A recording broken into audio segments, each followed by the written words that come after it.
A question of if we will experience a major windstorm over the late fall and winter. It's more an issue of when and where. And that can make all the difference when we're talking about damage. Galloping Gertie is the icon of northwest windstorms.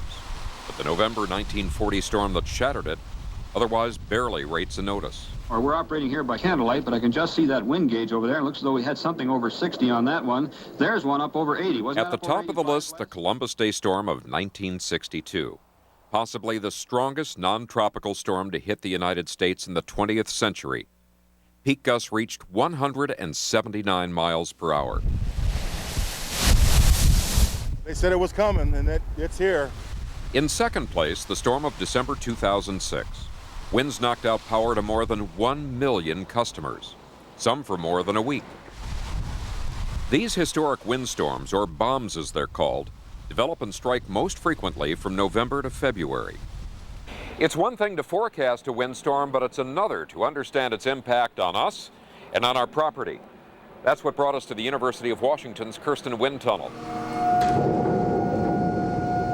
Tunnel operators can generate winds up to 200 miles per hour.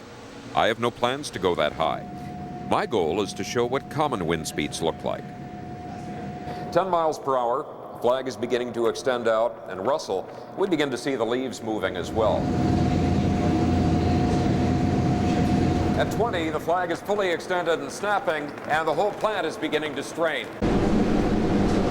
30 to 35 is a critical wind speed range in the early to mid-autumn months when plants are still fully leafed out. They bend more, they're more likely to break.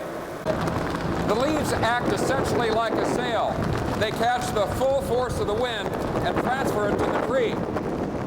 Once the leaves are gone, the magic wind speed for damage is usually 40 miles per hour. That's also the speed at which the Hood Canal Bridge closes. A wind of 50 will close the 520 bridge over Lake Washington. Such windstorms tend to follow similar paths, developing over warmer waters well off the California coast, then curving toward the northwest. The most dangerous ones make landfall over Vancouver Island. We know that track creates damaging winds at different times in different neighborhoods. Now, as a low passes off the coast to my west, wind accelerates toward it from the east, over the Cascade passes and down the foothills. That's similar to the way the Snoqualmie River accelerates between those boulders and over the falls, right toward where I'm standing. Here's my watch list for the neighborhoods most sensitive to destructive winds before the storm arrives. The Columbia Gorge from Washougal to Vancouver, downstream from Natchez Pass, from Enumclaw to Black Diamond.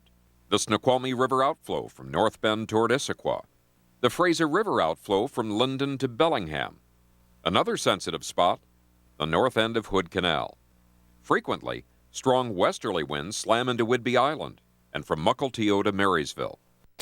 Paired with windstorms in terms of destructive power are heavy rains. Shannon O'Donnell takes a look at those. That's right, Jeff. And as we see year after year, financially and emotionally, no other weather phenomenon can do more damage. And flooding that results from heavy, relentless rain is our #1 local weather disaster.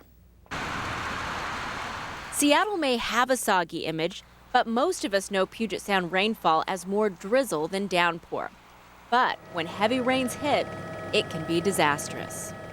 You've no doubt heard the term Pineapple Express, a phrase coined to describe the virtual hose of moisture pointed straight at the northwest. Not only does it bring very heavy rain to the lowlands, but because it's so warm, it forces the snow level to go way up. That ends up melting a lot of lower elevation snow that's already fallen. The combination of that melting snow and torrential rainfall makes widespread northwest flooding a certainty. You'll remember the most recent Pineapple Express event. It's the one that struck just last December. Hardest hit this time was the southwestern corner of the state, as days of warm rain made for massive flooding of the Chehalis Valley. One spot near the Willapa Hills recorded 9 inches of rain within 24 hours.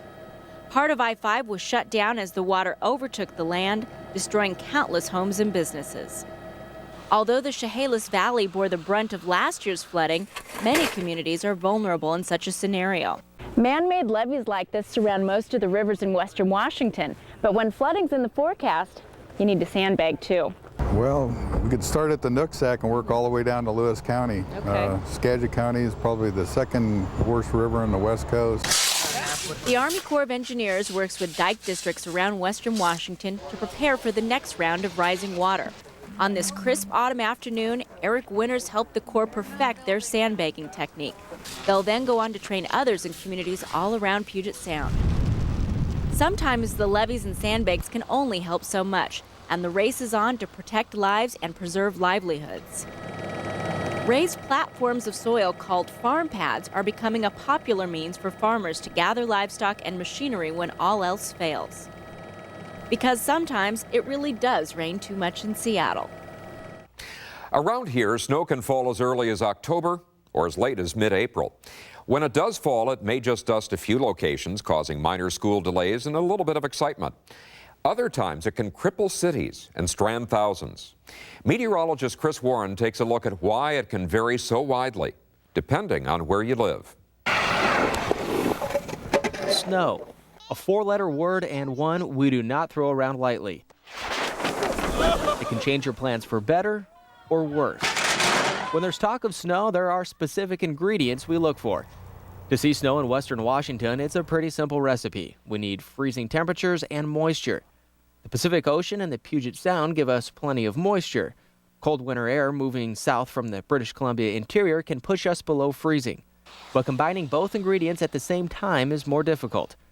One basic scenario develops when an area of low pressure moves over the water just long enough to pick up moisture, but if it stays there too long, the mild ocean water will warm the air and then we see rain instead of snow. Because of this warming effect of the water in marginal situations, you're most likely to find snow inland away from the Sound. Another way we can see snow is when it comes from the north as an Arctic front. The front lifts the moist ocean air over the Puget Sound region. And we end up with a major snow and ice event like we saw in November of 2006, when Quest Field looks more like the frozen tundra the Green Bay Packers are used to. We also have a few wild cards, what may be surprise snow for some, and elevation plays a big role. Here on Cougar Mountain, the elevation is about 1,500 feet. If the freezing level was also at 1,500 feet, if it was 32 degrees right here, it would make sense that we would see snow. Meanwhile, when you drive down about halfway, temperatures will be a little bit warmer than freezing, and we can still see snow. The reason, it takes a while for snow to melt once it enters that warmer air, so we can see snow falling or even sticking about 1,000 feet below what we call the freezing level. In heavier showers, you may find snow as much as 2,000 feet below the freezing level. At times, the snow may drag cold air to the surface, lowering the freezing level. If the snow falls long enough, we can see some temporary and spotty accumulations. We also have